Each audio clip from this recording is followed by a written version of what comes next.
Avatar: The Way of Water, directed by James Cameron, is the highly anticipated sequel to the 2009 blockbuster Avatar: Waterr.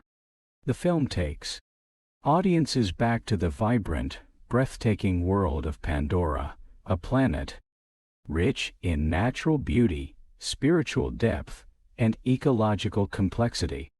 With an over a decade-long wait, the sequel had the monumental task of expanding the story, deepening its themes, and delivering awe-inspiring visuals while maintaining continuity with its predecessor. The film achieves this by blending a powerful narrative about family, survival, and environmental harmony with cutting-edge cinematic technology. Set more than a decade after the events of the first film, The Way of Water begins by re-establishing Pandora as a living, breathing world. The story picks up with Jake Sully, who has fully embraced his new life as a Navi. Having left behind his human form, he is now a leader among the Omaticaya clan, living in harmony with Pandora's ecosystem alongside Neytiri, his mate, and their children. This tranquil existence, however, is shattered when the Resource Development Administration (RDA) returns, reigniting the struggle between the indigenous Navi and human colonizers. The sequel explores new themes while building upon the foundations laid by the first film. While the original Avatar focused on the conflict between environmental preservation and corporate greed, The Way of Water expands this narrative to include familial bonds, the challenges of parenthood, and the spiritual connection to Pandora's aquatic realm. The introduction of the Metcaina clan, a water-dwelling tribe, broadens the cultural and ecological scope of the world, providing a fresh perspective and new challenges for the Sully family. The technical achievements of the film cannot be overstated. James Cameron pushes the boundaries of visual storytelling with groundbreaking underwater motion capture technology. The film immerses viewers in Pandora's oceans, showcasing a rich underwater ecosystem teeming with bioluminescent creatures, majestic tulkun, whale-like beings, and vivid coral reefs. Every frame is a testament to the meticulous world-building and artistic vision that made the first film a cultural phenomenon. The sequel retains its environmentalist core, but with an added layer of urgency. The RDA's mission to colonize Pandora underscores humanity's relentless exploitation of natural resources. This mirrors real-world issues such as climate change, deforestation, and the displacement of indigenous communities. By juxtaposing the destructive tendencies of humans with the Navi's symbiotic relationship with their environment, the film invites viewers to reflect on their own impact on the planet. In addition to its thematic depth, the film reintroduces central characters and explores their evolution. Jake Sully is no longer the wide-eyed outsider. He is now a father, protector, and strategist, grappling with the responsibility of safeguarding his family and people. Neytiri remains a fierce warrior, but also a nurturing mother, embodying the duality of strength and vulnerability. Their children add new dimensions to the story, representing the next generation of Navi and their struggles to find their place in a changing world. The return of Colonel Quaritch, now resurrected in a Navi avatar, adds a compelling layer of complexity to the conflict. His transformation raises questions about identity, revenge, and the blurred lines between humanity and the Navi. This narrative thread serves as a bridge between the old and new, ensuring continuity while introducing fresh takes. Thought Q. Avatar: The Way of Water is not just a sequel, it is an evolution of the story in the world of Pandora. It balances breathtaking visuals with a deeply emotional narrative, drawing viewers into an immersive experience that feels both familiar and entirely new. The stage is set for an epic journey into Pandora's oceans, where the stakes are higher, the relationships more complex, and the visuals more stunning than ever before. As the story of Avatar: The Way of Water unfolds, audiences are introduced to a new chapter in Jake Sully and Neytira's lives. Now, parents, the couple has built a close-knit family on Pandora, embracing both the joys and challenges that come with raising children in a world of beauty and danger. This section of the film focuses on the Sully family dynamic, their connection to Pandora, and the tensions that arise as they try to maintain peace in their idyllic yet precarious existence. Jake and Neytiri are proud parents to 4 children. Neteyam, their eldest son, and the responsible sibling who often feels the weight of leadership. Loak, the rebellious second son who struggles to find his place in the family and the clan. Kiri, their adoptive daughter who has a mysterious connection to Iwa, the Enevi deity, and Tuk, their youngest child, a curious and playful spirit. Each child brings a unique perspective and personality, adding layers of complexity to the Sully family's narrative. The Sully's life revolves around a deep connection to nature and the spiritual essence of Pandora. They live in harmony with the Omaticaya clan, where Jake has taken on the role of Oloagtan, clan leader. Neytiri continues to serve as a fierce protector of her people, a role that now extends to her children.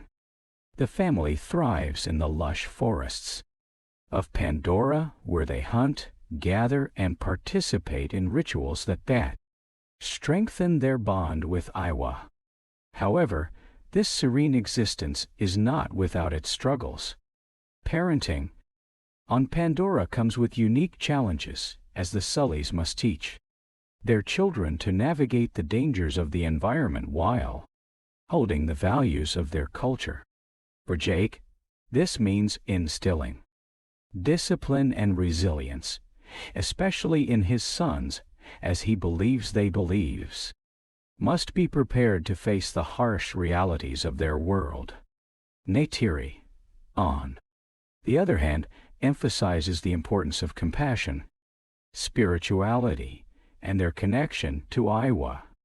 Loak, in particular, becomes a focal point of family tension. As the second son, he feels overshadowed by Neteyam and frequently clashes with Jake, who demands unwavering obedience. Loak's impulsive nature often leads him into trouble, but it also highlights his bravery and willingness to stand up for what he believes is right. His journey is one of self-discovery, as he seeks to prove his worth not only to his family, but to himself. Kiri, the adoptive daughter of the Sullys, presents one of the film's most intriguing storylines. Born from the avatar of Dr. Grace Augustine, Kiri's origins are shrouded in mystery. She exhibits an extraordinary connection to Pandora's ecosystem, often communicating with its creatures in ways that suggest a deep spiritual bond. Kiri's character raises questions about identity, belonging, and in the role of Awa in the lives of the NAV, setting the stage for future revelations in the Saga Da. Despite their differences, the Sully family shares an unbreakable bond, rooted in love and mutual respect. Their interactions are filled with moments of tenderness, humor, and vulnerability, making them relatable and endearing to audiences. Whether it's Jake's stern yet caring guidance, Neytiri's unwavering support, or the sibling camaraderie among the children, the Sullys embody the universal struggles and joys of family life. Their idyllic life is abruptly disrupted when the RDA returns to Pandora, forcing the Sullys to confront an existential threat. The humans, driven by their relentless pursuit of resources and colonization, have intensified their efforts to conquer Pandora. This renewed conflict places the Sully family in the crosshairs, as Jake becomes a prime target due to his leadership role in the resistance against the RDA. Recognizing the danger posed to their clan, Jake and Neytiri make the difficult decision to leave the Omaticaya and seek refuge elsewhere. This decision underscores Jake's evolution as a leader and father, as he prioritizes the safety of his family over his responsibilities to the Fae clan. Neytiri, though reluctant to abandon her people and homeland, supports Jake's choice, highlighting the strength of their partnership. The Sully family's journey into the unknown marks the beginning of a new chapter in their lives. It is a journey filled with uncertainty as they leave behind the familiar forests of Pandora and venture into the uncharted waters of the Metkayena clan. This transition serves as a catalyst for growth, both individually and collectively, as the Sullys adapt to a new way of life while confronting the external and internal challenges that come their way. In this section, Avatar, The Way of Water masterfully balances intimate family moments with the larger narrative stakes, creating a compelling foundation for the rest of the story. The Sully family's love, resilience, and determination to protect one another serve as the emotional core of the film, resonating deeply with viewers and driving the narrative forward. The return of the Resource Development Administration, RDA, to Pandora introduces a significant escalation in the stakes of the narrative. More than a decade after being driven the planet, humans come back with a renewed determination, advanced technology, and an even more ambitious agenda. Their goal has evolved from merely mining unobtainium to full-scale colonization of Pandora, driven by Earth's impending ecological collapse and the need for a new home. The film wastes no time illustrating the overwhelming force of the RDA's return. Massive ships descend through Pandora's atmosphere, scorching the ground and destroying vast stretches of pristine wilderness in their wake. These scenes juxtapose the RDA's brute force industrialism with the delicate balance of Pandora's ecosystem, setting the tone for the renewed conflict between the humans and the humans. Navi died. At the heart of the RDA's operations is General Ardmore, a cold and calculating leader who oversees the mission with a focus on efficiency and results. Ardmore embodies the corporate ruthlessness of the RDA, representing humanity's unyielding drive to dominate and exploit.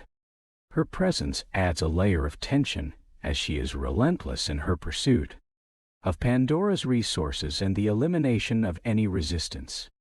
A key aspect of the RDA strategy is the deployment of recombinants, Navi avatars implanted with the memories and personalities of deceased human soldiers. Among them is Colonel Miles Quaritch, who has been resurrected in this form after his death.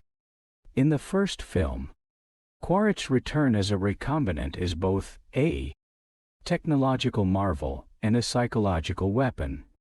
He retains his memories, skills, and vendetta against Jake Sully, making him a formidable antagonist. Quaritch's transformation into a Navy avatar creates an interesting duality in his character. While he remains fiercely loyal to the RDA's mission, his new form forces him to confront the very identity he despises. As the story progresses, this inner conflict becomes more apparent, adding depth to his motivations and making him a more nuanced villain. The RDA's return is not solely about military conquest. It is also about securing Pandora as a permanent human settlement. The colonists bring with them massive infrastructure, including industrialized cities and facilities designed to terraform parts of Pandora for human habitation. This shift in focus from resource extraction to colonization raises the stakes for the NAV, as it threatens the very existence of their culture and way of life. One of the film's most striking moments occurs when Quaritch and his team begin to hunt down Jake Sully and his family. The RDA recognizes Jake as a key figure in the resistance and views him as an obstacle to their plans. This turns the Sullys into fugitives, forcing them to flee their home and seek refuge among the Metcaina clan. Quaritch's pursuit is brutal and unrelenting. The recombinants use advanced weapons, tracking devices, and aerial assaults to target the poor Navi Dai. Their methods include leveraging local fauna and interrogating captured Navi, which underscores the asymmetry of the conflict.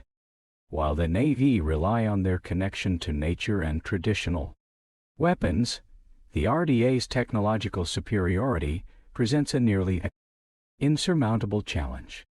The RDA's operations extend beyond military strategies. They exploit Pandora's marine ecosystems, hunting the intelligent and sentient Tulkun to extract a valuable substance called amrita, which halts human aging. This subplot highlights humanity's insatiable greed and disregard for life, as the Tulkun are shown to have complex societies and emotional bonds. Through the RDA's actions, the film reinforces its critique of human imperialism and environmental destruction. The colonizers' willingness to obliterate Pandora's natural beauty for their gain mirrors real-world issues such as deforestation, poaching, and displacement of indigenous populations. These parallels lend the story a sense of urgency and relevance, inviting viewers to reflect on their role in preserving the planet. The return of the RDA also deepens the personal stakes for the Sully family. Jake's past as a former human soldier makes him uniquely aware of the RDA's capabilities and methods, fueling his determination to protect his family and the NEI. This dynamic between Jake and Quaritch becomes a central conflict in the film, as their personal vendettas intertwine with the larger battle for Pandora's future. In this section, Avatar: The Way of Water effectively sets the stage for a high-stakes conflict that is both physical and ideological. The RDA's return not only propels the narrative forward, but also serves as a powerful commentary on the consequences of unchecked industrialization and colonialism. By presenting the RDA as a multifaceted antagonist, the film creates a compelling and thought-provoking exploration of humanity's relationship with nature and the cost of progress. As the Sully family flees the relentless pursuit of the RDA and Colonel Quaritch, they are forced to seek refuge with the Metcaina clan, a water-dwelling Navi tribe residing in the coastal regions of Pandora. This new environment introduces not only a breathtakingly beautiful setting but also a completely different way of life that challenges the Sullies to adapt and grow. The Metkayina clan and their way of life are pivotal to the narrative, offering both refuge and new cultural dynamics that enrich the story. The Metkayina, led by their chieftain Tonawari and his wife Ronal, are initially wary of the Sully family, as the Omaticaya are forest-dwelling Navi. Their physical appearance and skills differ from the Metkayina, whose bodies are adapted for life in the water. The Metkayina possess broader chests, larger forearms, and tails designed for swimming, reflecting their evolutionary adaptation to the aquatic environment. This physical distinction underscores the diversity within Pandora's Navi population, highlighting the rich cultural and biological tapestry of the planet. The Sully family's arrival sparks tension among the Metkayina. Tonawari is diplomatic but cautious, agreeing to shelter the Sullys, despite objections from some clan members. Ronal, however, is less welcoming, voicing her concerns about the potential danger the Sullys bring to their peaceful existence. This initial conflict sets the stage for a narrative of integration, trust-building, and mutual learning between the two groups. The Metkayina live in harmony with the ocean, embodying a way of life deeply connected to the rhythms and cycles of the sea. Their spiritual practices, like those of the Omaticaya, revolve around Iwa, but their rituals are centered on the ocean and its creatures.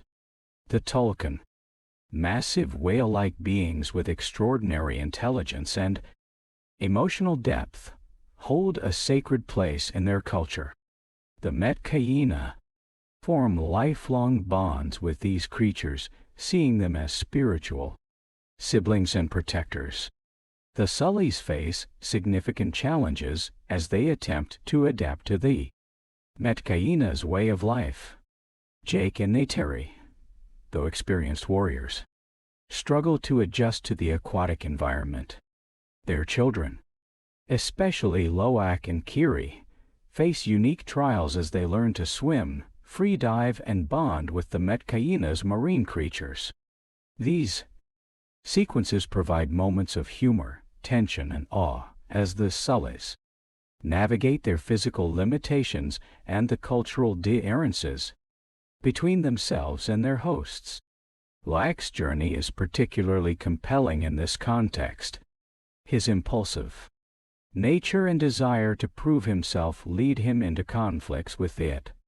Aonung Tanawari's son, who initially bullies the Sully children. These tensions evolve into a complex relationship as Oak gradually earns the respect of the Metkayina youth. A turning point comes when Loak forms a bond with Payakan, a Tulkan outcast shunned by his own kind. This relationship mirrors Loak's struggles with acceptance and becomes a powerful symbol of redemption and understanding. Kiri, on the other hand, deepens her connection to Pandora's spiritual essence through her interactions with the Metkayina. Her innate ability to communicate with marine life and her fascination with the underwater world hint at her unique role within the story. Kiri's experiences underscore the interconnectedness of all life on Pandora and the importance of maintaining balance within its ecosystems. The Metkayina clan's inclusion in the story expands the scope of Pandora, offering a fresh perspective on its diverse cultures and environments. Their way of life, characterized by symbiosis with the ocean and reverence for its creatures, serves as a counterpoint to the RDA's destructive exploitation. Through the Metkayina, the film reinforces its central themes of environmental stewardship and the value of cultural diversity. As the Sullys integrate into the Metcaina community, they also find moments of joy and peace despite the looming threat of the RDA. The May Law. Underwater sequences, rendered with stunning detail and artistry, capture the wonder of Pandora's marine ecosystems. These scenes serve not only as visual spectacles, but also as moments of character development and world-building, immersing the audience in the beauty and fragility of the ocean. The introduction of the Metcaina clan marks a significant turning point in the narrative. It challenges the Sullys to grow as individuals and as a family, while also highlighting the broader stakes of the conflict with the RDA.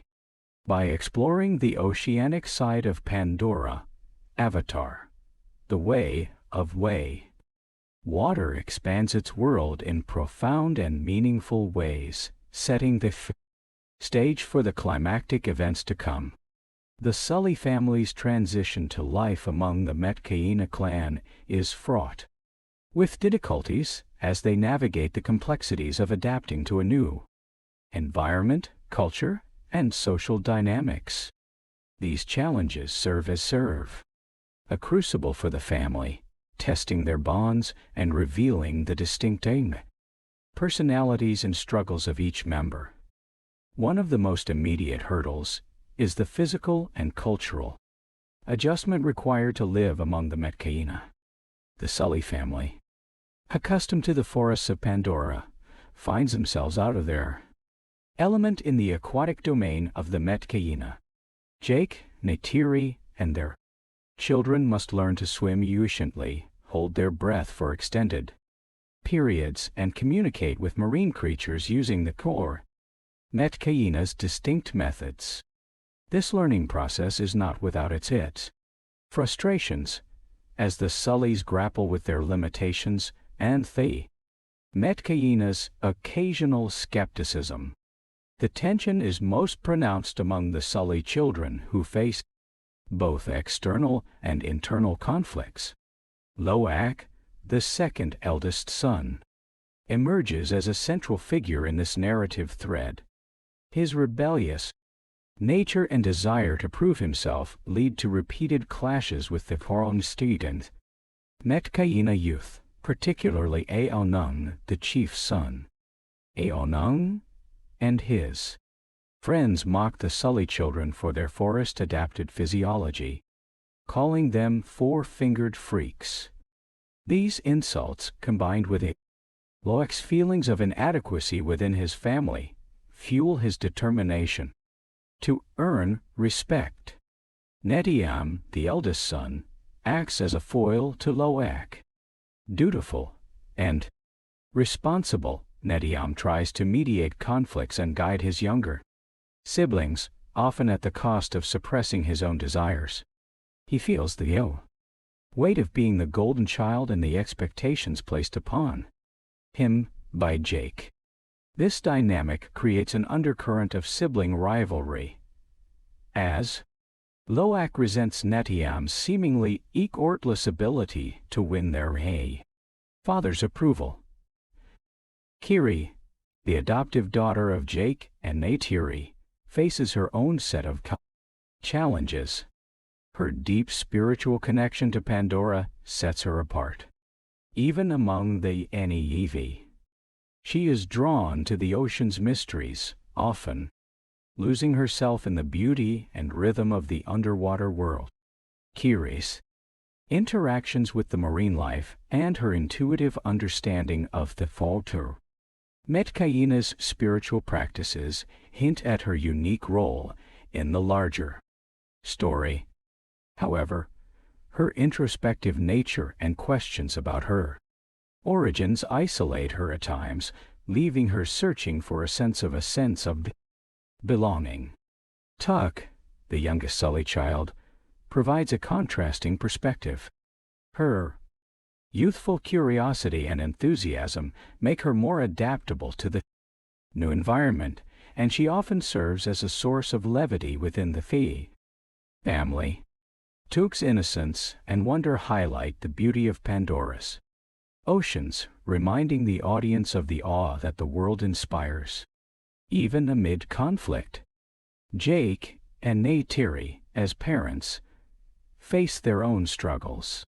Jake's leadership and military background drive his approach to parenting, emphasizing discipline and survival skills, while his intentions are rooted in a desire to protect his family. His strictness, particularly with Loak, creates tension.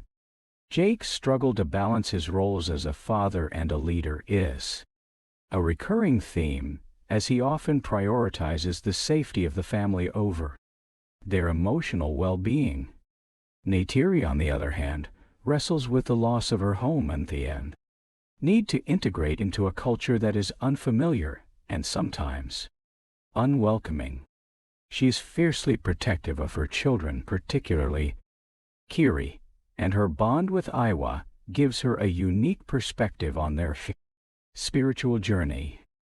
Neytiri's relationship with Jake is tested as they navigate these challenges, but their mutual love and commitment to their family remain steadfast.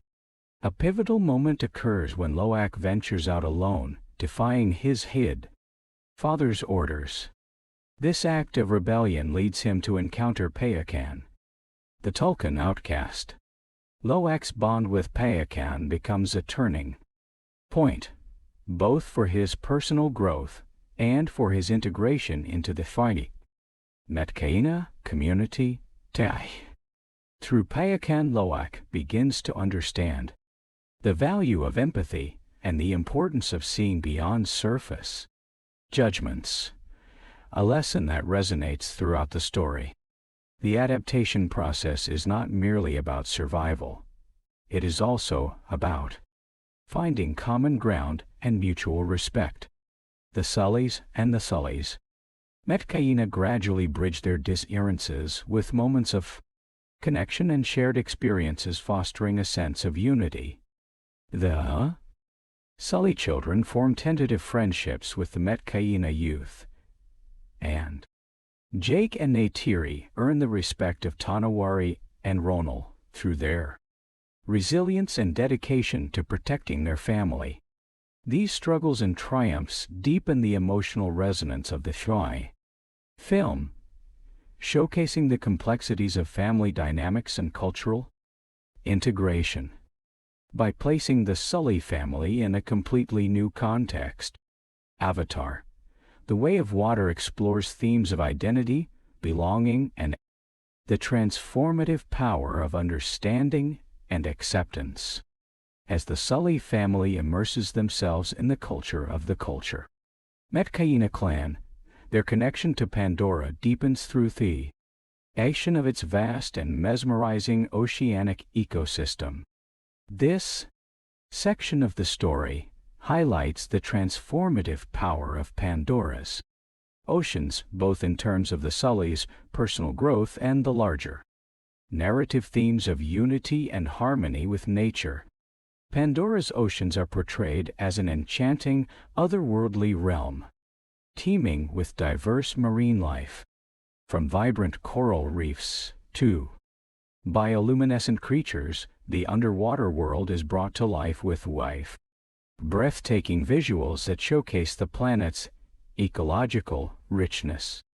The ocean becomes more than a setting; it is a living, breathing entity that commands respect and awe from both the characters and the audience.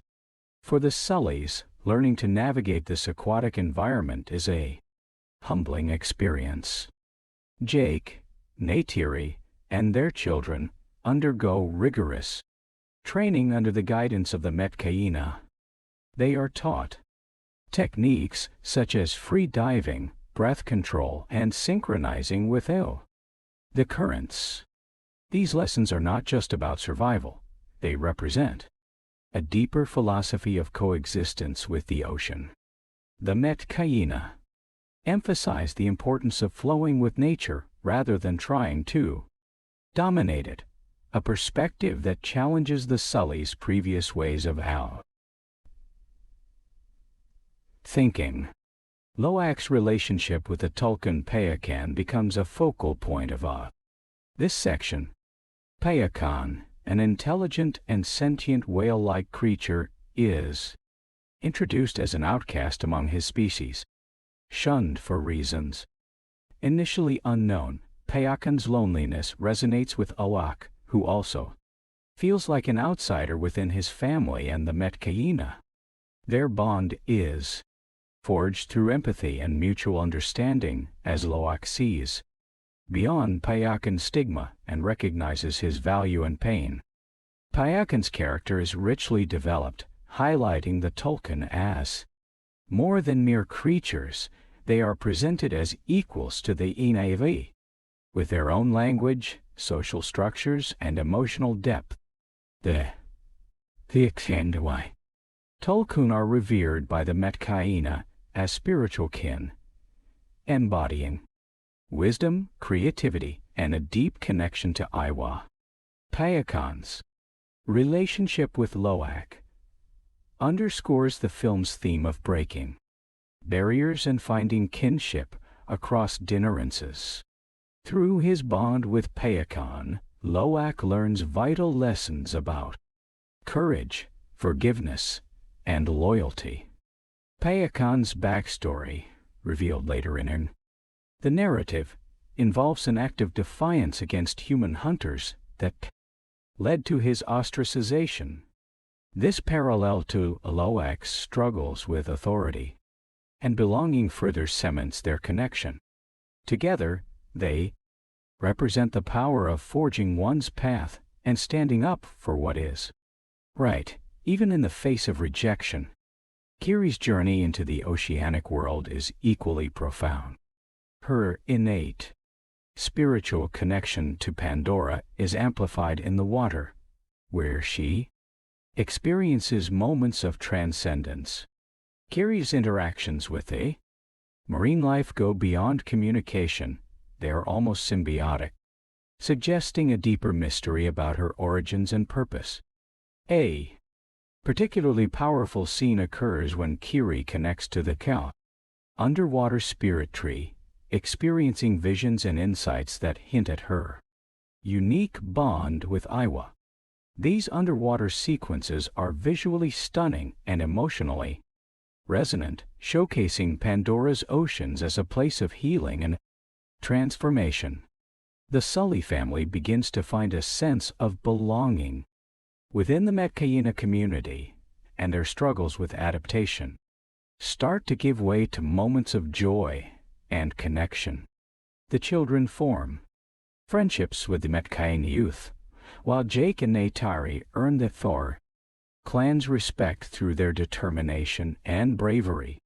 The ocean also serves as a stage for the larger conflict between the Thor Na'vi and the RDA. The humans' exploitation of Pandora extends into its waters, with the hunting of Tulkun for Amrita, a substance that halts human aging, becoming a chilling symbol of greed and disregard for life. These scenes of Tulkun hunting are among the film's most harrowing, as they contrast the beauty of Pandora's oceans with the brutality of human actions. The Sully's bond with the ocean reaches a critical point when they confront the RDA's intrusion into Metkayina territory. The family's newfound skills and alliances with the Tulkun play a pivotal role in resisting the invaders, showcasing the strength that comes from unity and understanding. The ocean, once a source of challenge and uncertainty, becomes a sanctuary and a battlefield, embodying both the vulnerability and resilience of Pandora. This section of Avatar, The Way of Water, captures the essence of the film's environmental message, emphasizing the interconnectedness of all life and the importance of protecting the natural world. Through the furry Sully's journey, the audience is invited to see the ocean not just as a setting, but as a character in its own right, a vast, mysterious, and a vital part of Pandora's soul. As the Sully family grows more integrated into the Metcaina community, the RDA's relentless pursuit of Jake Sully intensifies, bringing the conflict to the doorstep of the ocean-dwelling Na'vi Daitai. This escalation shifts the narrative's tone, blending moments of serene beauty with mounting tension as the threat of human aggression looms ever closer. Colonel Quaritch, reborn as a recombinant Na'vi, leads the charge against Jake and his family with ruthless determination. His vendetta against Jake becomes increasingly personal, fueled by a sense of unfinished business from their first confrontation. Quaritch's mission goes beyond strategic objectives. It's a battle of wills and ideologies, with both men representing starkly opposing visions of survival and legacy. Quaritch's pursuit takes a darker turn as he employs the RDA's advanced technology and brutal tactics to locate and exploit vulnerabilities in the Na'vi's defenses. One of the most harrowing strategies involves targeting the Tulkun, sacred creatures to the Thal Metcaina, as bait to draw Jake out of hiding. This move underscores the RDA's callous disregard for Pandora's ecosystems and the spiritual bonds that underpin Na'vi culture. The scenes of Tulkun hunting are particularly impactful, showcasing the devastating consequences of humanity's greed and exploitation. The Tulkun, portrayed as highly intelligent and deeply emotional beings, are mercilessly hunted for a substance called amrita. The extraction process, which involves killing these majestic creatures, highlights the gray moral depravity of the RDA's operations. These sequences are gut-wrenching and serve as a stark reminder of the real-world parallels in whaling and other destructive practices. For the Sully family, the escalating conflict forces them to confront their deepest fears and make difficult choices. Jake, who has spent years fighting to protect his people, finds himself questioning whether his presence endangers those he loves. His internal struggle is mirrored by Neytiri, whose fierce loyalty to the NLV is tested as she grapples with the loss of their home and the constant threat to their children. Tachi. The Metcaina, initially reluctant to involve themselves in the Sully's fight, are drawn into the conflict as the RDA's actions encroach upon their territory and way of life. Tonawari and Ronal, leaders of the Metcaina, must navigate the fine line between protecting their people and standing against the growing tide of human aggression. Their decision to ally with the Sullys underscores the film's message of unity in the face of shared threats. Loak emerges as a key player during this stage of the story. His bond with Payakan, the outcast Tulkun, proves to be an invaluable asset as he gains a deeper understanding of the Tulkun's intelligence and potential as allies. Loak's growth from a reckless and impulsive youth to a brave and resourceful leader mirrors the larger arc of the Na'vi's resistance, emphasizing the importance of courage and compassion. The escalation of conflict also serves to deepen the relationships within the Sully family. Netium, the eldest son, steps into his role as protector, often putting himself in harm's way to safeguard his siblings. His unwavering sense of duty contrasts with Loak's more rebellious nature, creating moments of tension but also mutual respect. Kiri's spiritual connection to Iwa becomes increasingly significant, hinting at a larger role she may play in the battle for Pandora. The RDA's relentless assault culminates in a high-stakes confrontation between the Na'vi and the human forces. This sequence, set against the backdrop of Pandora's stunning seascape, blends action, emotion, and spectacle.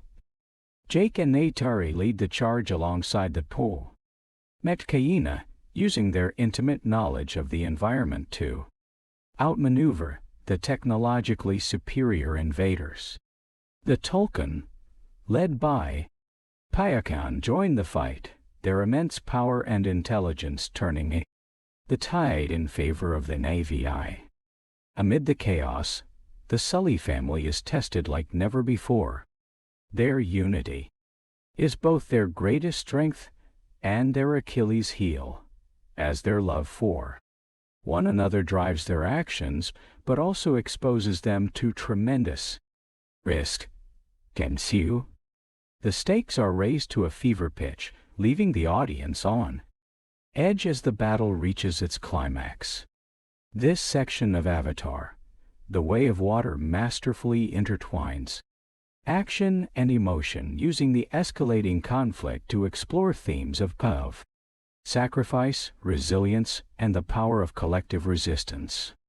The Navy's struggle against the RDA becomes a microcosm of the broader battle between humanity and nature, raising poignant questions about the cost of progress and the value of preserving the world's beauty and harmony. As the battle between the Navy and the RDA escalates, the stakes become painfully personal for the Sully family, leading to moments of deep emotional sacrifice and heartbreaking loss. The film takes a more somber turn here, as the characters are faced with the undeniable cost of their fight to protect their home and loved ones. The weight of these sacrifices impacts the family profoundly, shaping their future and challenging their beliefs about survival and legacy. The first major loss in this section is the death of one of the Sully children. This tragedy serves as a devastating turning point in the story. It is not just a plot device to further the conflict, but an emotional core that drives home the real human costs of war and resistance. The loss is unexpected, sudden, and brutal, underscoring the harsh reality that no one, regardless of their bravery or intentions, is immune from the destruction caused by the RDA's unchecked greed. The death, in many ways, defines the film's deeper emotional undercurrent. The grief that follows is not merely a reaction to the loss of a child. It reflects a deeper sorrow at the destruction of innocence, of a world that was once pure, and of the generations of Na'vi who will never see a future unmarred by conflict.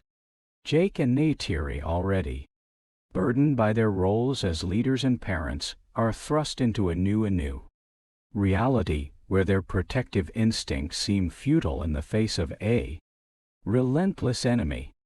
The weight of the loss creates a rift between them as they process their emotions in different ways. Jake's grief manifests as a kind of numbness. He becomes fixated on the need for revenge, driven by the belief that protecting his family and avenging their loss are the only paths forward. This reflects the intensity of a father's love, the desperation to not only shield his children from harm but to punish those responsible for their pain.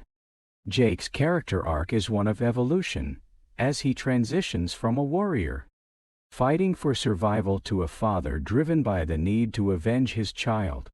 His struggle between justice and vengeance becomes a central theme in this section, offering an exploration of the complexities of grief and the burdens of leadership. Neytiri's response to the loss is more visceral. Her grief is raw and pale, unfiltered, manifesting in anger and a profound sense of helplessness. She withdraws into herself, unable to express her pain without lashing out. Her relationship with Jake is strained as they navigate this shared tragedy. Her deep need for emotional connection clashes with Jake's increasing isolation and obsession with the fight. Neytiri's journey here is one of acceptance, learning that true strength sometimes comes not from vengeance, but from healing and supporting the people who remain. Her struggle represents the idea that while loss is inevitable, it is also an opportunity to redefine oneself and one's purpose.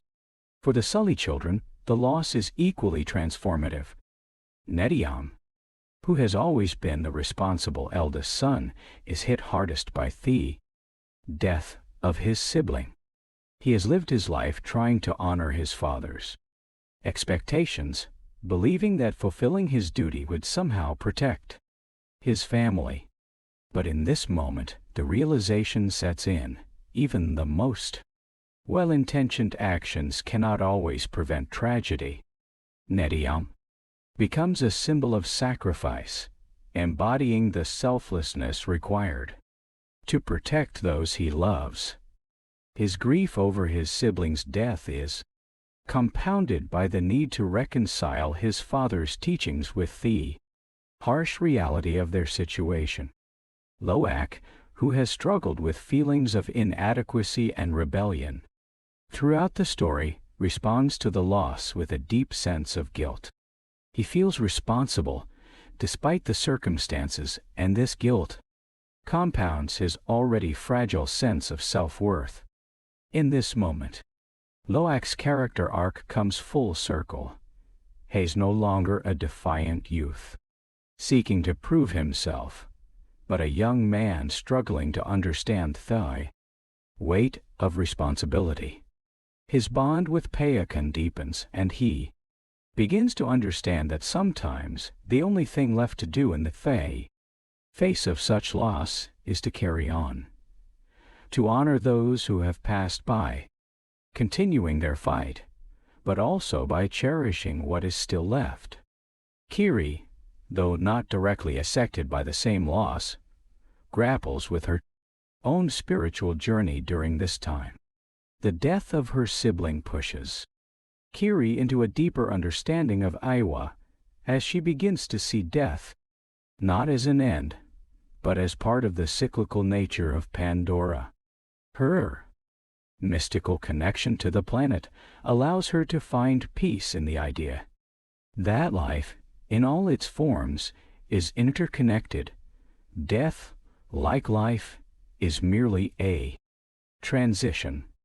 This perspective doesn't take away the pain, but it offers a sense of comfort that the Sullys struggle to find. This period of mourning is marked by moments of reflection. The Metcaina, despite their initial reservations, stand by the Sullys as they process their loss, offering wisdom and comfort in a way that transcends cultural boundaries.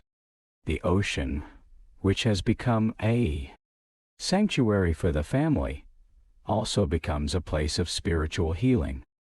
The bond between the Sullys and the Metcaina strengthens during these dark times as they share their grief and try to make sense of the senseless violence that has taken so much from them.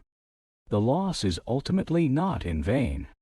It serves as a catalyst for the Sully family to reevaluate their approach to the war with the RDA and the greater conflict facing Pandora Detail. The sacrifice of their child becomes a powerful symbol of what is worth fighting for: family, unity, and the future of Pandora itself. The final moments of this section, as the family prepares for the next phase of the battle, reflect a deep transformation. They are no longer just fighting for survival. They are fighting for a world that holds meaning beyond their own existence, for the generations that will come after them. In the aftermath of devastating loss and sacrifice, the Sully family begins to find new paths toward healing, and Pandora's oceans, once a source of challenge become a metaphor for renewal and strength.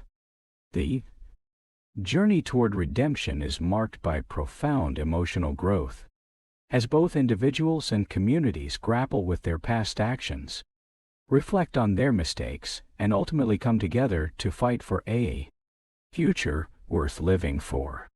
This section reveals the depth of each character's inner turmoil and their eventual rise above it, underscoring the film's message of resilience in the face of overwhelming adversity. Jake, who has always been a fighter, moves into a different space after the death of one of his children. His sense of vengeance, which had consumed him for much of the story, begins to shift toward a more nuanced understanding of what it means to protect and preserve. His earlier anger and thirst for retribution start to fade as he realizes that fighting for the future of his family and Pandora goes beyond mere survival. It becomes about creating a lasting legacy, one that not only honors the fallen but also ensures that their deaths weren't in vain. Jake's sense of redemption comes from reconciling his role as both a father and a leader, seeing that the greatest act of courage might not always be the one that draws the most blood, but rather the one that requires the most personal sacrifice. The moment Jake begins to accept that he can't protect his family by fighting the same battles with the same mindset becomes a turning point.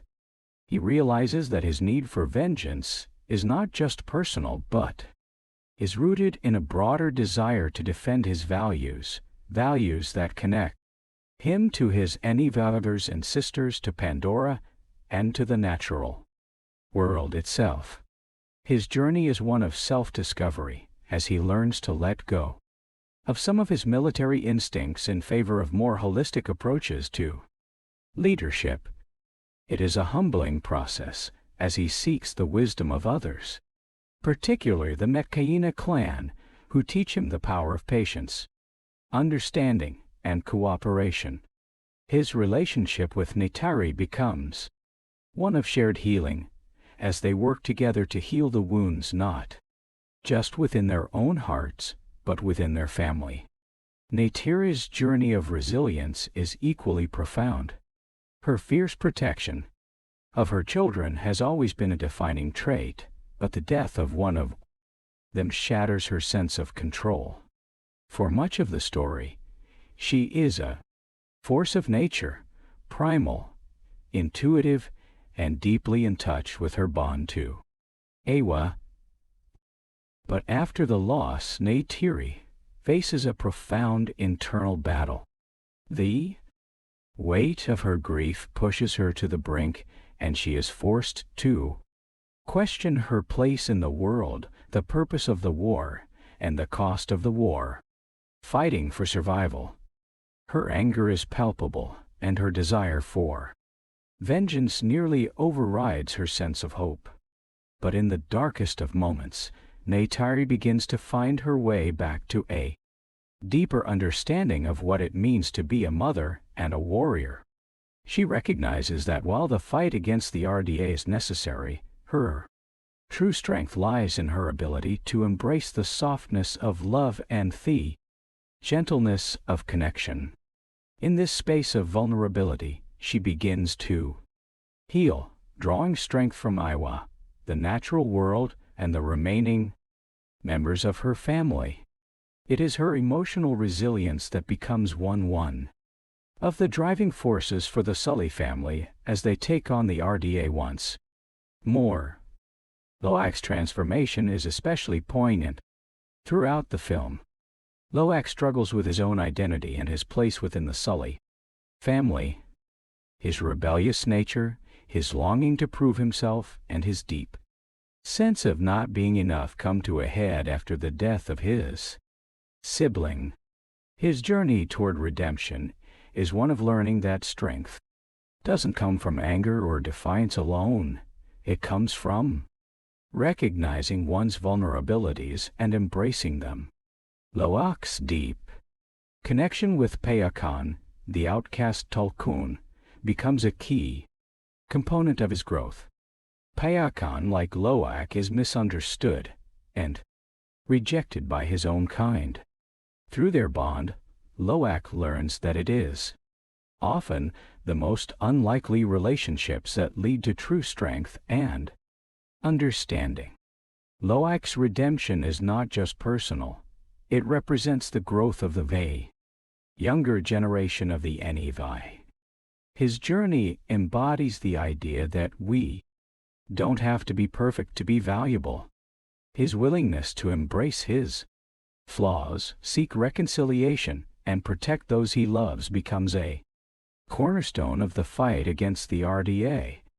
Loak's connection with Payakan becomes symbolic of the collective resilience of all those who refuse to be broken by the weight of the world's cruelty. Together, they prove that the spirit of survival lies not just in the strength of the body, but in the ability to remain connected to one another and to nature itself. Kiri's spiritual journey reaches a new height as well. Throughout the story, Kiri has been on the periphery, deeply attuned to Iwa, but unsure of her place in the world. The loss of a sibling forces her to reflect on her unique connection to the planet and the lessons she has yet to learn. It is in the ocean, through her deep bond with the natural world, that Kiri finally begins to understand the fullness of her purpose. She is not just an observer of Pandora's beauty, she is an integral part of its future. Kiri's connection to the spiritual realm of Awa allows her to see beyond the immediate loss and to grasp the larger cyclical nature of life. This realization gives her the strength to continue forward, carrying not just the weight of her grief but also the hope for Pandora's future. As the Sully family and the Metkayina unite against the RDA's encroachment, the theme of redemption is mirrored in the larger battle. It is not simply a fight for survival, but a fight to protect the integrity of Pandora's ecosystems, to preserve the interconnectedness that defines the Enivi way of life. The redemption arc comes not from individual victories but from the collective strength of those who come together to defend what is sacred. Through their resilience, they prove that despite the overwhelming odds, hope and redemption are always possible, if not for individuals, then for communities, families, and the natural world that sustains them. As Avatar, The Way of Water progresses toward its conclusion, the themes of renewal and unity culminate in a powerful reflection of Pandora's resilience. The Sully family, having endured unimaginable loss, reconciles with their grief and begins to chart a path forward. One that is not just about survival, but about creating a future where the cycle of pain and destruction can be broken.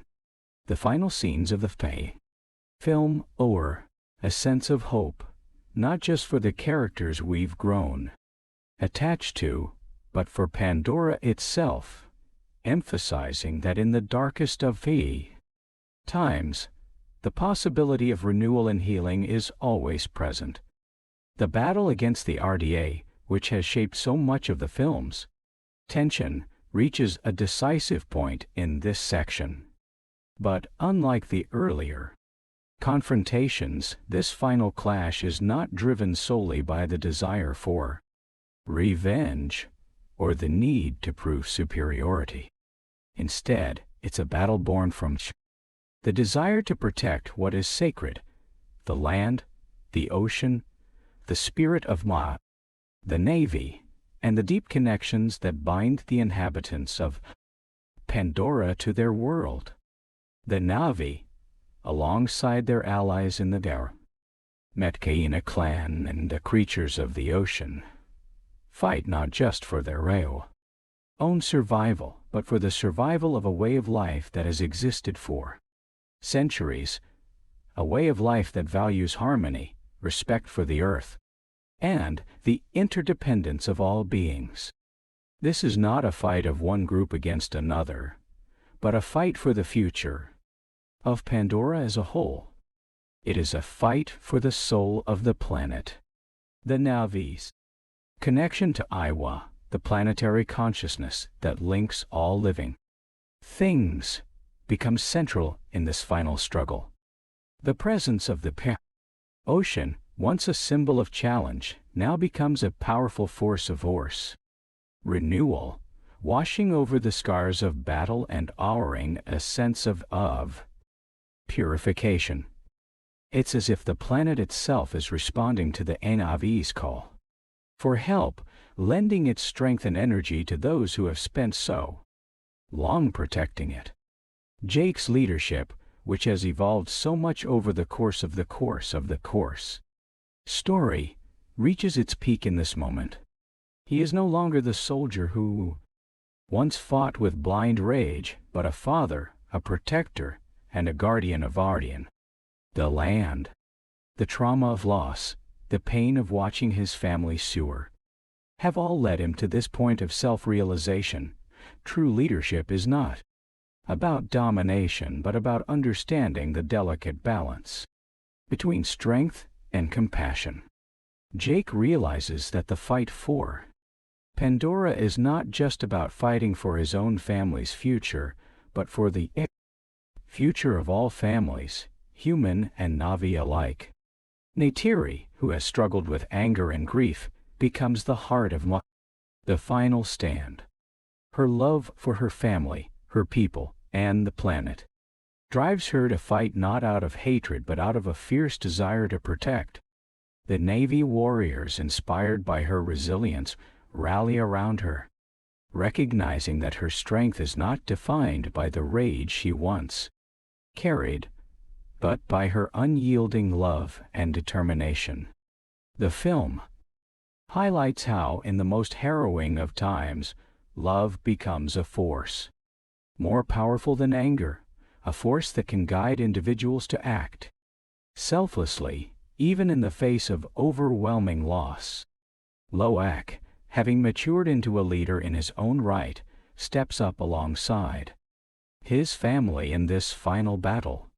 His bond with Payakan, the outcast, Tulkun, symbolizes the power of unlikely alliances, of finding strength in connection, even when the world deems certain bonds as wrong or impossible. Loak's transformation from a rebellious son to a brave young leader shows that personal growth often comes through struggle, and that resilience is found in accepting who we are, imperfections, and all.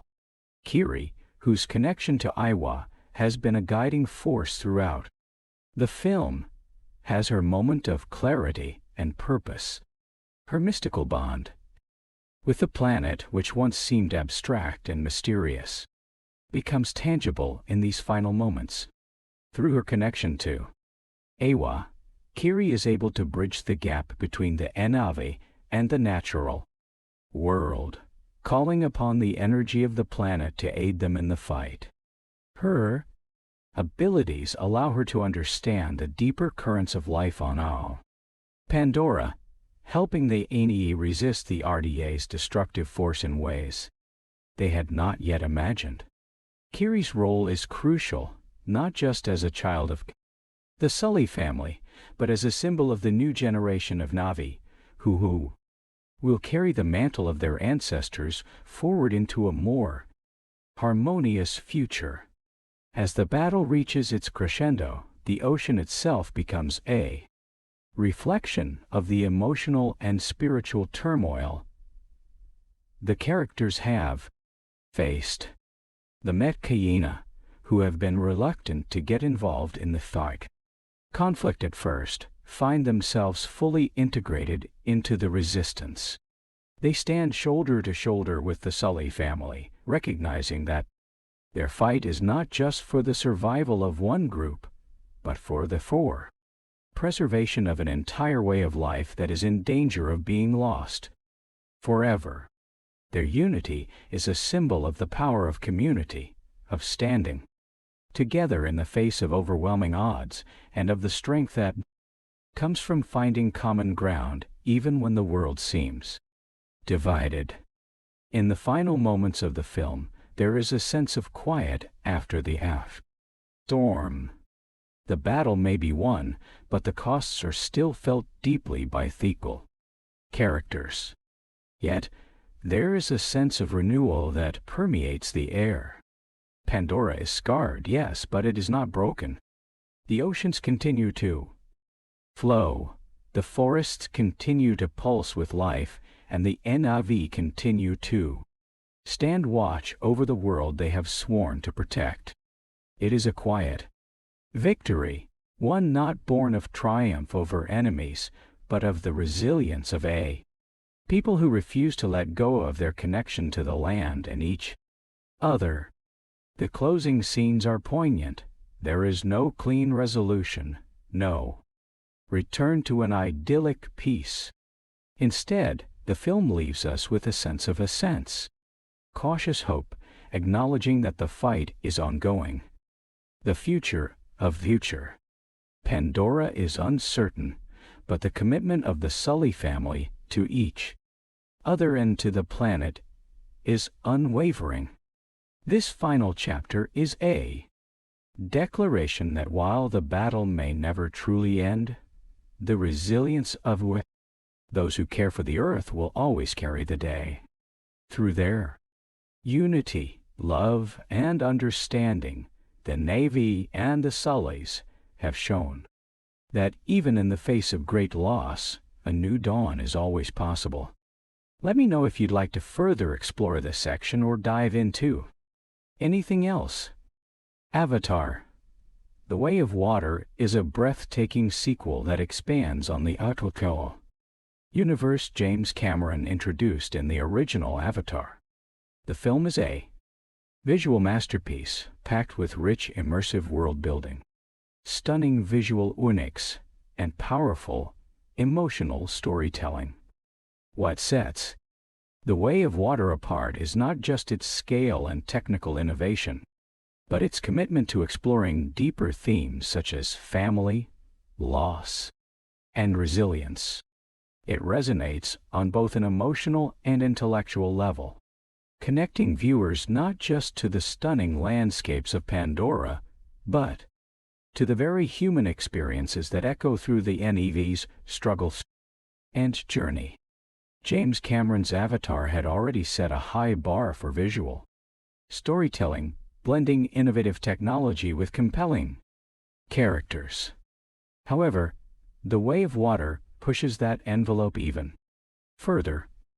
The film introduces new ecosystems and communities of Pandora, expanding the world we thought we knew. The stunning underwater sequences are among the most mesmerizing in cinema. With the use of cutting-edge performance capture technology, Cameron allows the actors to fully immerse themselves in the underwater world, making the film feel not only visually striking, but deeply immersive. The fluid motion of the water and the creatures that inhabit it provide a stark contrast to the fierce battle scenes, creating a sense of peace amidst the turmoil.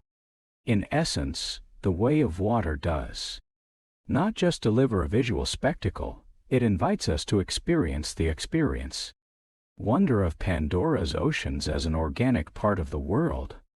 The story of The Way of Water takes us on an emotional journey through themes of family, sacrifice, and survival. The Sully family is at the heart of this story, and their personal growth drives the narrative forward. The challenges they face are not simply external, fighting corporate greed of the RDA or defending Pandora from destruction, but internal as well. The loss they experience as a family shapes their emotional arc and provides the narrative with real stakes. The depth of this. Jake and Neytiri's relationship, their struggles as parents, and their personal evolution are profoundly moving. Their story transcends the typical action-adventure tropes, offering something more human at its core. It reminds us that no matter how alien the world may seem, the emotions and experiences of love, loss, and growth are universal. What is particularly striking about the sequel is how it builds on the first film's themes while expanding on new ones. In Avatar, The Way of Water, the concept of legacy is examined in profound ways. As Jake and Neytiri look to the future of their children, they must confront not just the survival of their family, but the survival of the Na'vi culture as a whole. The question of what will remain after the battle against the battle RDA echoes throughout the film. This theme of legacy also ties into the broader environmental message of the film, the idea that we are all stewards of the earth, and the generations that come after us will carry the impact of our actions. The film's commitment to environmental preservation and respect for the planet is not preachy or heavy-handed, but instead weaves naturally into the characters' motivations and the storyline. It's a powerful reminder of how fragile and interconnected life is, and how urgent it is that we protect the world we live in. The emotional core of The Way of Water is the development of its characters, particularly the Sully children. Each child has a distinct journey that mirrors the overall themes of the film. The eldest son, struggles with the burden of living up to his father's legacy and being a protector, a theme many can relate to in real life. Loak, on the other hand, finds himself questioning his own place within the family dynamic and the broader world. His relationship with Payakan, the outcast Tulkun, is particularly poignant, showcasing the power of connection and understanding between seemingly different beings. Kiri, the mysterious child of Grace Augustine, grapples with her spiritual connection to Iwa and her place within the Na'vi world. The depth of these characters, their growth, and the emotional journeys they embark on elevate the film beyond its impressive visuals. In a film that already boasts stunning visual effects, the underwater scenes stand out as a major achievement. The technology used to film the underwater sequences is groundbreaking. Actors were required to perform their scenes underwater using the same performance capture technology that was used on land, a technique that had never been fully realized before. This allowed for incredibly realistic and fluid motion, making the underwater world feel alive and dynamic. The design of the creatures, from the massive Tulkuns to the smaller, more agile sea creatures, is awe-inspiring. The attention to detail in the aquatic ecosystem reflects a deep respect for the natural world, an element that is central to the film's themes. The soundtrack, composed by Simon Franklin, elevates the emotional impact of the film. The score is sweeping and powerful, evoking the grandeur of the world of Pandora while also capturing the more intimate, emotional moments between characters. It complements the visual storytelling in ways that make the world of Pandora feel rich and real.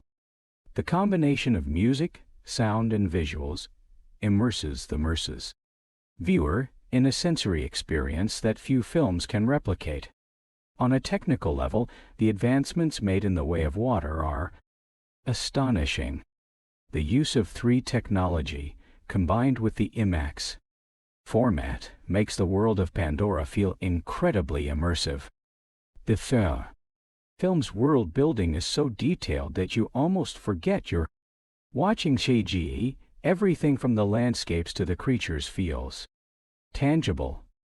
This achievement in technical filmmaking is enhanced by the remarkable performances of the actors, who bring depth to their characters despite being heavily immersed in motion capture technology.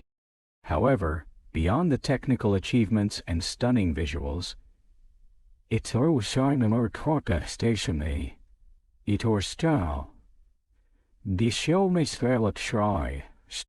is the emotional storytelling that makes The Way of Water truly stand out. It explores themes of family and loss in ways that feel deeply personal and universally relatable. The family dynamic between Jake, Neytiri, and their children is portrayed with raw vulnerability. As parents, they are forced to confront their limitations, fears, and desires for their children's future. The sacrifice they make in the name of love and protection is something anyone who has been a parent, or who has loved deeply, can understand. The heartbreak of loss is made even more poignant by the NAV's spiritual connection to the planet. The idea that everything is interconnected gives their suring a deeper meaning. Loss isn't just personal, it's cosmic, and their grief is shared by the very planet they live on. What also strikes me about The Way of Water is the way it challenges the traditional narrative of heroism. While the action sequences are certainly intense and thrilling, the true heroes of this story are those who demonstrate resilience and courage in the face of loss and hardship. Characters who might have once been seen as outcasts like Loak and Payakan find their strength not in the weapons they wield, but in their compassion and understanding. This redefinition of heroism is refreshing and adds a layer of depth to the film's narrative. The Metkayina clan, introduced in this sequel, add a new dimension to the story, showing the diversity of the Na'vi people and their relationship to the environment. Their lifestyle, built around the sea and its creatures, offers a contrast to the more land-based Na'vi of the first film, yet they share the same values of connection to nature and respect for life. The Metkayina serve as both a mirror and a counterbalance to Jake and Neytiri's family, offering wisdom, perspective, and an expanded view of what it means to live in harmony with Pandora. In conclusion, Avatar: The Way of Water is not just a cinematic achievement in terms of visual effects and technology. It is a deeply emotional and resonant story about love, loss, and the power of resilience. The way it handles the themes of family, sacrifice, and legacy is incredibly moving, and it offers a reflection on the importance of protecting the world we inhabit. As a sequel, it exceeds expectations, pushing the boundaries of what cinema can achieve, while offering a narrative that is just as impactful and meaningful as its predecessor. The world of Pandora, as rich and vibrant as ever, serves as the perfect backdrop for a story that is not only about survival, but about what it means to truly live. Avatar: The Way of Water is the second film in the Avatar franchise, directed by James Cameron. It was released on December 16, 2022, over a decade after the original Avatar. The movie takes place over a decade after the events of the first film, following Jake Sully, played by Sam Worthington, and Neytiri, Zoe Saldaña, as they raise a family in the lush and beautiful world of Pandora. The film introduces new characters, including Jake and Nityrus, as well as a new Anavi tribe, the Metcaina, who live on the water and are intimately connected with the ocean and its creatures. One of the film's biggest achievements is its underwater motion capture technology. Cameron and his team developed new technology to capture the actors' performances underwater, which was a major breakthrough in filmmaking. The film features stunning underwater scenes that showcase the diverse ecosystem of Pandora's oceans, including giant sea creatures like the Tulkun, which resemble a cross between whales and dolphins. The Wave Water stars Kate Winslet as Ronal, a member of the Metcaina tribe. Winslet, known for her role in Titanic, was submerged underwater for several minutes during her scenes to achieve realistic performances. The film has a runtime of 192 minutes, making it one of the longest films ever made. James Cameron planned for multiple sequels to Avatar, with The Way of Water being the first in a planned series of 4 films. The third film is already in production, with future films slated for release in the coming years. Avatar: The Way of Water was highly anticipated due to the success of the original Avatar, 2009, which remains the highest-grossing film of all time until Avengers Endgame briefly surpassed it. The film's budget was estimated at around $350, making it one of the most expensive films ever produced. The film's success was fueled not only by the emotional storytelling but also by its groundbreaking visual effects, which continue to set new standards in the industry.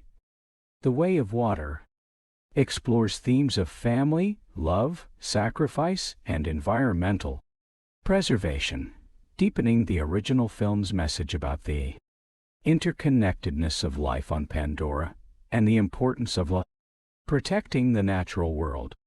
The sequel features the return of original cast members including Sigourney Weaver, Grace Augustine, Stephen Lang, Colonel Quaritch, and Giovanni Ribisi, Parker Selfridge, as well as newcomers like Clyne Curtis and Jamie Flatters. James Cameron's environmental activism has been a major influence on the themes of the Avatar series. The films continue to promote the message of sustainability and the preservation of natural resources.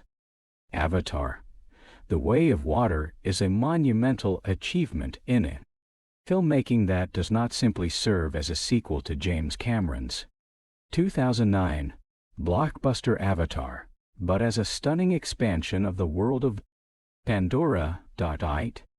With a decade-long wait since the first film, expectations were high, and fortunately, Cameron and his team have delivered a film that not only meets but often exceeds those expectations in both spectacle and emotional depth.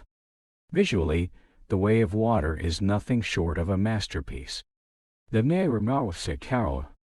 advancements in technology, specifically the new underwater motion capture technology, are truly groundbreaking.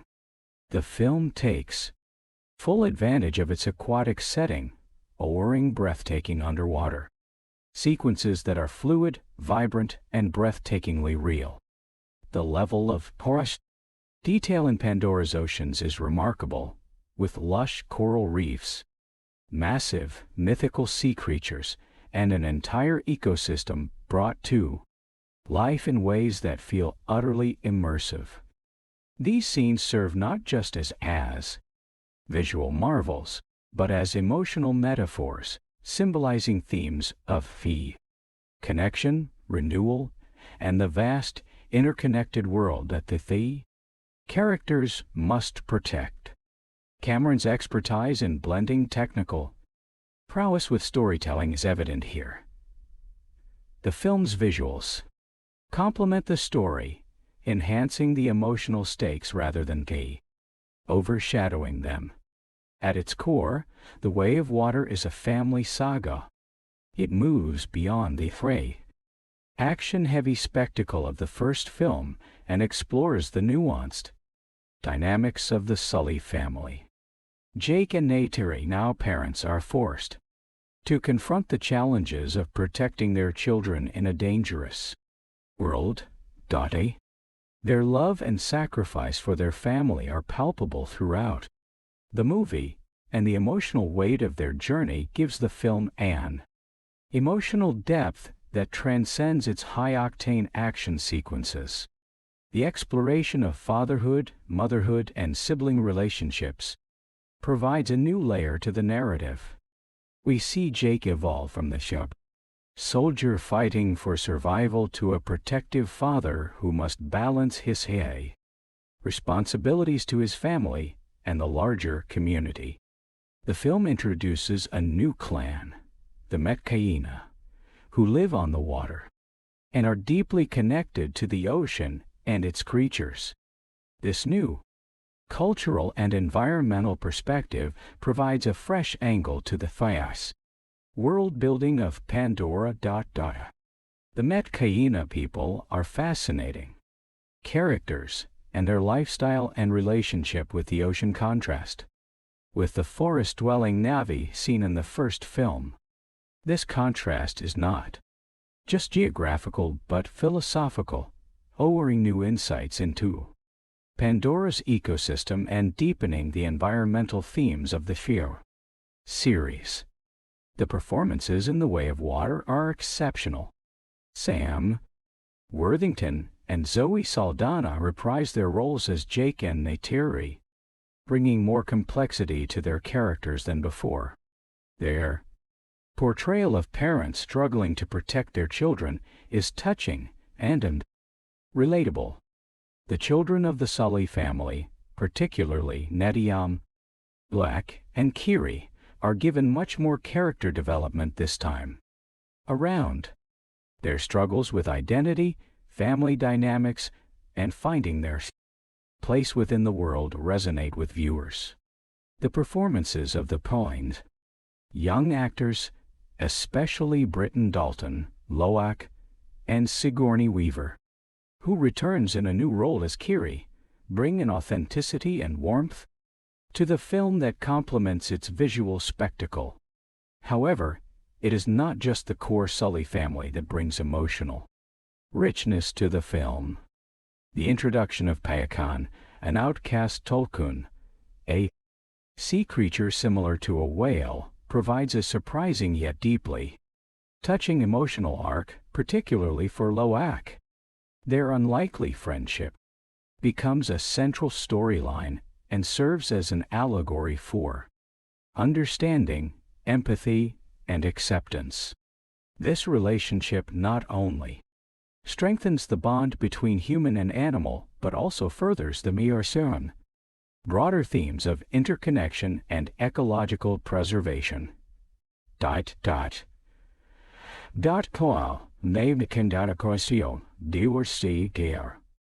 The film also addresses the cyclical nature of grief and loss. The Sully family has already experienced immense personal tragedy, and their struggle to heal while fighting for the survival of Pandora reflects the film's deeper existential themes. What's powerful about The Way of the Water is how it navigates these complex emotions. Grief is not overcome in a single cathartic moment, but acknowledged and is integrated into the journey. This makes the stakes feel real and the characters' growth more meaningful. While the film's plot may feel somewhat familiar to those who saw the first film, revolving around defending Pandora against a corporation with no regard for the environment, The Way of Water delves deeper into the emotional stakes, focusing on what it means to fight not just for oneself, but for the future of the planet and the survival of the next generation. The stakes of the battle are no longer about conquering a new world, but about preserving a way of life that is inextricably tied to the environment. Cameron's signature thematic focus on environmentalism and anti-colonialism continues to resonate in The Way of Water. The Navy, as ever, stand as a symbol of harmony with nature, and the RDA's ruthless exploitation of Pandora's resources serves as a cautionary tale. However, the environmental message is never forced. Rather, it emerges organically within the story.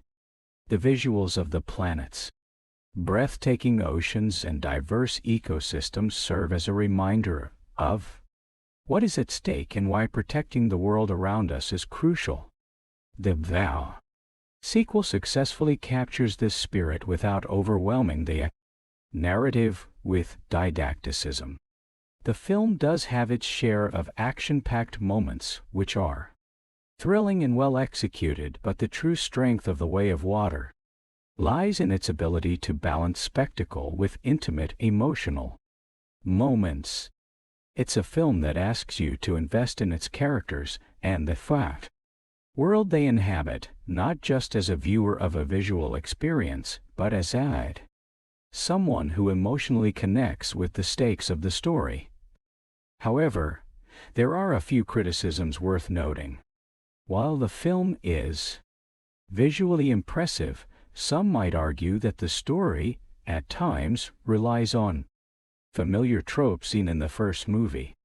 The overarching conflict with the poor RDA, while necessary for the narrative, could be considered somewhat predictable. Additionally, certain plot points involving the kids' coming-of-age storylines might feel a bit too formulaic or underdeveloped at times, though this doesn't detract significantly from the overall emotional impact of the film. In terms of pacing, while the film's lengthy runtime, 192 minutes, may seem daunting, it is, for the most part, justified. The slow burn narrative allows for the development of characters, relationships, and the intricate world of Pandora, but at times it may feel a bit too drawn out for some viewers, particularly those seeking a faster pace of action. Overall, Avatar: The Way of Water is an exceptional sequel that builds upon the legacy of its predecessor while offering a deeper, more emotionally resonant experience. It balances groundbreaking technological achievements with compelling storytelling, creating a film that is as emotionally rich as it is visually stunning. The themes of horror, family, resilience, and environmental stewardship are as relevant in today as ever, making The Way of Water not just an entertaining movie, but a poignant reflection on the importance of connection, both to each other and to the world we inhabit. Whether you are a fan of the original or new to the world of Pandora, The Way of Water is a cinematic experience that should not be missed. Before diving into Avatar: The Way of Water, it's essential to revisit the events of the original Avatar, 2009, directed by James Cameron, as it sets the stage for the sequel. The first film introduced audiences to the lush, vibrant world of Pandora, a moon in the Alpha Centauri star system, inhabited by the indigenous Nee, a humanoid species that lives in harmony with nature. The story follows Jake Sully, played by Sam Worthington, a paraplegic former Marine who is chosen to take his deceased twin brother's place in the Avatar program, a project that allows humans to remotely control genetically engineered Navi's bodies to interact with the indigenous species. Jake, sent to Pandora by the Resources Development Administration, RDA, is tasked with gaining the trust of the NEV and helping the RDA gain access to the planet's precious resources, specifically a valuable mineral called unobtainium, which the company wants to mine. Jake initially complies with his orders and becomes close to Dr. Grace Augustine Sigourney Weaver, a scientist leading the Avatar program, who advocates for peaceful coexistence with the Navii. During his mission, Jake is assigned to interact with Neytiri Zoe Saldaña, a Navith princess who gradually teaches him their ways and their spiritual connection to Pandora. As Jake spends more time with the Navy, he becomes increasingly disillusioned with the RDA's destructive and exploitative agenda. He ultimately aligns himself with Neytiri and the Navy, realizing that their bond with the planet and its creatures is sacred and worth fighting for. Tensions reach a boiling point when the RDA's military leader, Colonel Quaritch Stephen Line, orders the destruction of the NEV's sacred home tree in order to clear a path for mining operations. Jake's loyalties shift as he witnesses the RDA's ruthless methods and their disregard for the NE's way of life. In the climactic battle, Jake leads the Navy in a fierce fight to defend their land, culminating in the destruction of the RDA's mining operation and the defeat of Colonel Quaritch. Jake undergoes a transformation, both physically and emotionally. By the end of the film, he fully embraces his new Na'vi identity, and through the ritual of transferring his consciousness into his avatar body permanently, he becomes one of the Navy for good. The film concludes with Jake and Neytiri united in their fight to protect Pandora while the RDA is forced to retreat, marking a temporary victory for the NE and their home. The first Avatar film was groundbreaking for its use of 3D technology, motion capture and visual effects, which made Pandora feel like a fully realized, immersive world. Its themes of environmentalism, anti-colonialism, and the sanctity of nature resonated with audiences worldwide, making it the highest-grossing film of all time, until Avengers: Endgame briefly surpassed it in 2019. It introduced us to a visually stunning world while also delivering a compelling story about the importance of respecting nature, cultural heritage, and the bond between all living things. The success of Avatar was not only due to its technological achievements but also to its universal themes that touched on humanity's relationship with the environment, colonization, and the devastating effects of greed. These themes set the stage for the sequel, Avatar: The Way of Water, which picks up more than a decade after the events of the first film. In The Way of Water, Jake and Neytiri are now parents, raising a family in a world still healing from the destruction caused by the RDA's mining operations. The sequel explores their new life on Pandora as they face new challenges and adversaries, including the return of familiar foes from the first film. As the story moves into new territories of the planet, particularly the oceans of Pandora, it delves deeper into the Na'vi culture and their connection to the aquatic world. The stakes are higher than ever, and the Sully families fight to protect their home and loved ones take center stage. Understanding the events of the first Avatar is crucial before stepping into the sequel, as it lays the emotional foundation for the characters and their motivations. The bond between Jake and Neytiri, their connection to the planet, and their fight against exploitation and environmental destruction will carry over into The Way of Water, setting the stage for even more epic adventures and challenges. The Film promises to explore new frontiers of Pandora and take the audience on an emotional and visual journey that expands on the universe Cameron first brought to life. Sure. Here's an in-depth look at the principal actors in Avatar: The Way of Water. Sam Worthington, Jake Sully.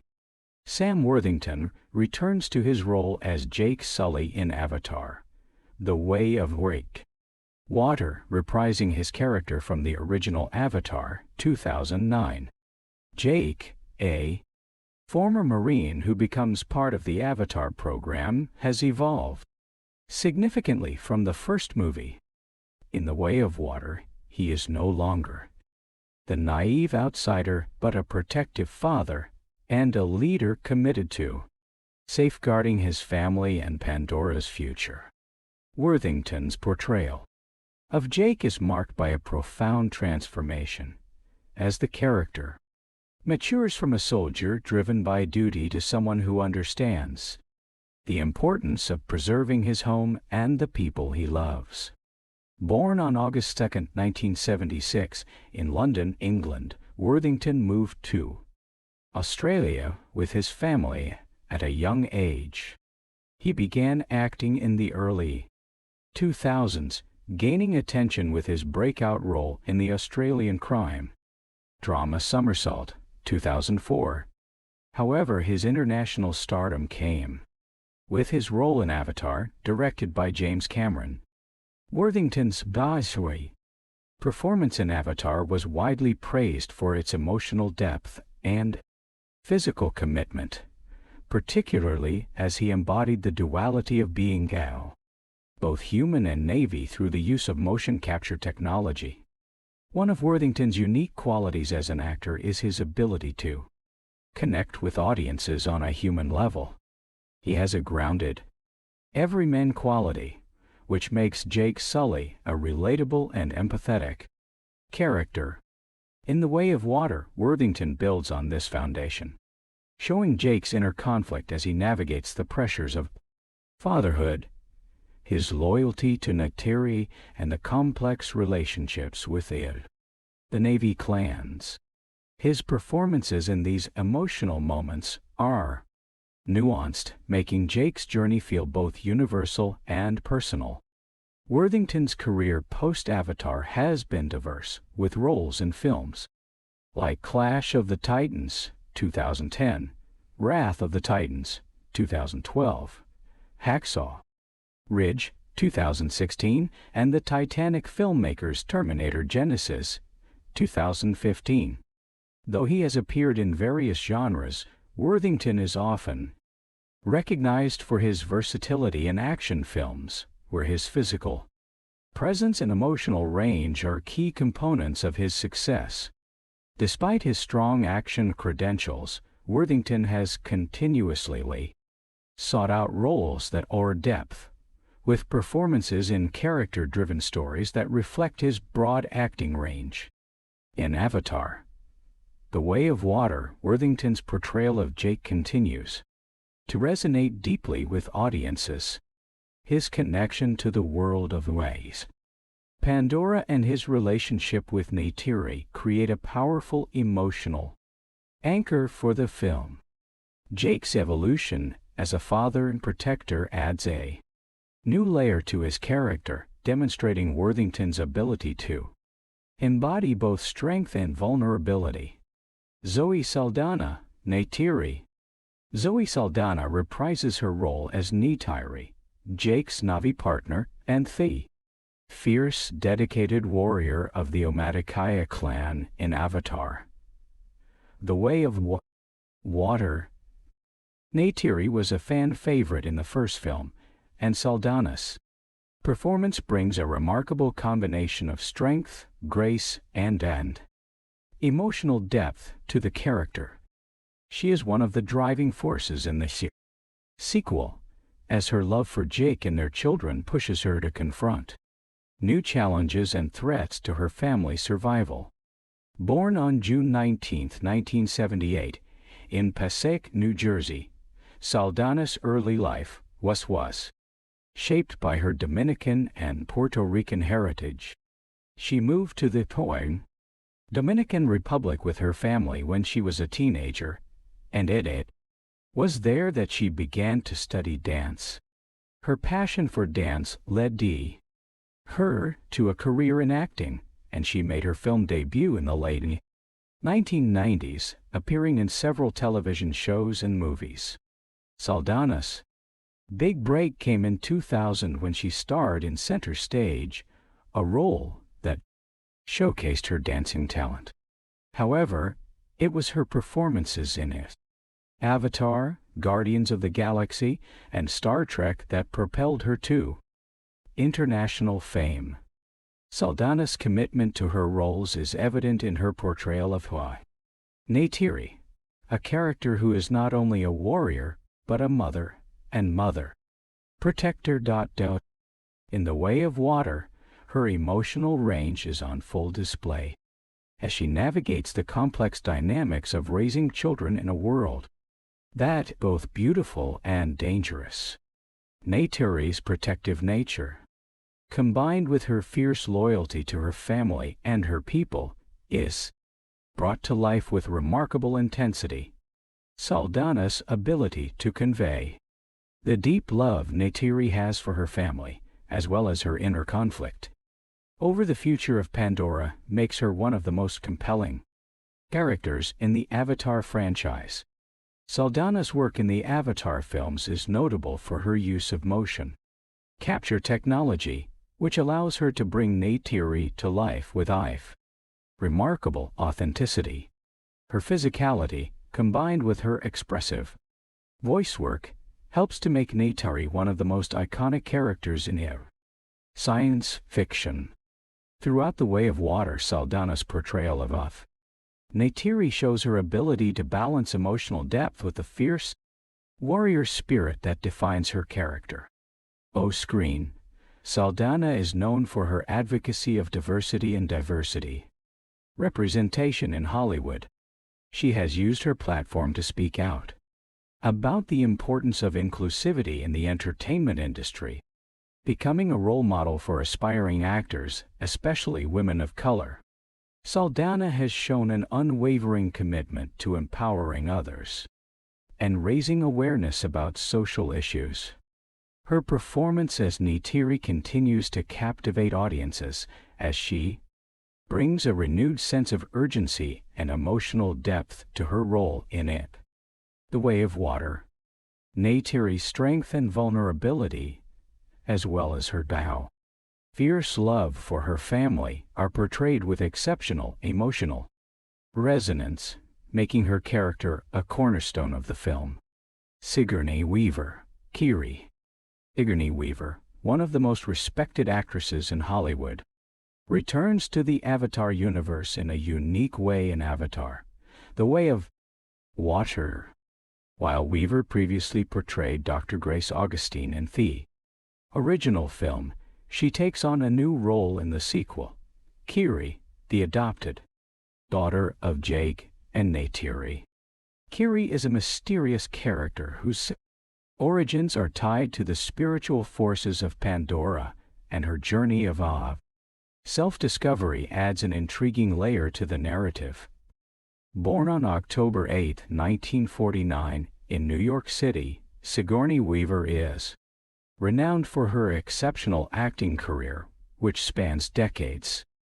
She became a household name with her role as Ellen Ripley in the Alien franchise, a role that solidified her as a trailblazer for women in science fiction and action films. Throughout her career, Weaver has tackled a wide range of roles from drama to comedy, but she is perhaps most famous for her work in sci-fi, where her strong, complex characters have resonated with audiences worldwide.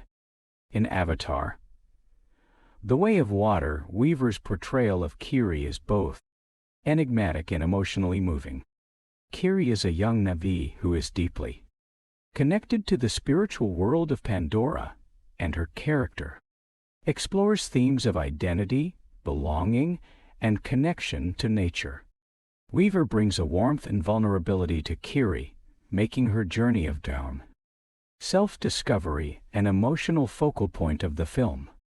Kiri's connection to the natural world, particularly her bond with the oceans of Pandora, showcases Weaver's talent for embodying characters who are in tune with the mystical and the environmental themes that define the Avatar series. What makes Weaver's performance so captivating is her ability to bring complexity to Kiri's character, even with minimal screen time. As Kiri struggles to understand her place in the world and navigate her unique powers, Weaver conveys a sense of quiet strength and introspection that makes the character feel both alien and deeply human. O-screen, Sigourney Weaver is an advocate for environmentally causes, making her a fitting choice for a film like Avatar, which deals with themes of ecological preservation and environmentalism.